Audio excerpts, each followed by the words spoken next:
ভালোবাসা ধনী গরিব এগুলা দেখে হয় না, দুটি মন মিলে গেলে হয় ভাইয়া। আমি ইমনকে আমার নিজের থেকে বেশি ভালোবাসি। বলে মেরো থাকে যা না। না ভাই, খাওয়া দাওয়ার মধ্যে আর কি আছে ভাই, যা খাইলাম এই আলহামদুলিল্লাহ। তো ভাই যত তাড়াতাড়ি পারেন হচ্ছে বিয়ের দিনটা আগামী শুক্রবারেই করে ফেলা দেন।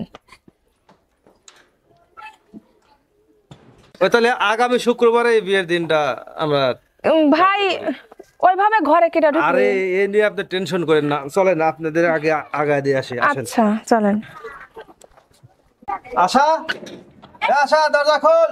না ভাইয়া আমি দরজা খুলবো না, তুমি এখান থেকে যাও। না তাড়াতাড়ি দরজা খোল করছি। না ভাইয়া আমি কিছুতেই দরজা খুলবো না। কে দরজা খুলবি দেখে তাই কো। না ভাইয়া তুমি এখান থেকে যাও। শোন আশা, আমি কিন্তু এখন দরজা ভাঙবো, কিন্তু তাড়াতাড়ি বাড়া। ভাইয়া বললো না আমি দরজা খুলবো না, তুমি যাও। আশা, আমি শেষবারের মতো বলতেছি তাড়াতাড়ি দরজাটা খোল।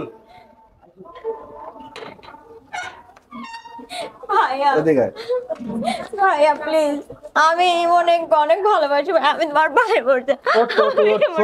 আমি একটা কথা কই, শোন। ওই ছেলেটা ভালো না, আর আমি যার সাথে বিয়ে ঠিক করতেছি এই ছেলেটা দুবাই ফেরত, কথা বুঝিস নি? না ভাইয়া আমি ওকে ভালোবাসি, ও যে রকমই হোক। আমি ওই মনকে ছাড়া অন্য কাউকে বিয়ে করতে পারবো না ভাইয়া প্লিজ। ভাইয়া দেখো, ভালোবাসা ধনী গরিব এগুলা দেখে হয় না, দুটি মন মিলে গেলে হয় ভাইয়া। আমি ইমনকে আমার নিজের থেকে বেশি ভালোবাসি।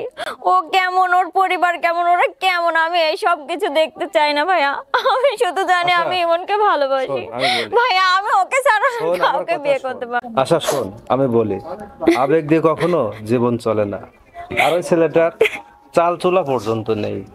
আর একটা ভাই কখনো চায় না তার বোনকে ওই রাস্তার ছেলের সাথে বিয়ে দিক, বা তার বোনটা অসুখে থাক, কথা বুঝিস নাই?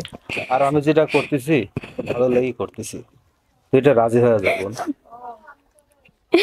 ভাইয়া তুমি জানো আমি তোমার কোনো কথা ফেলতে পারবো না, তুমি যখন আমার কাছে বলছো ঠিক আছে আমি রাজি আছি ভাইয়া।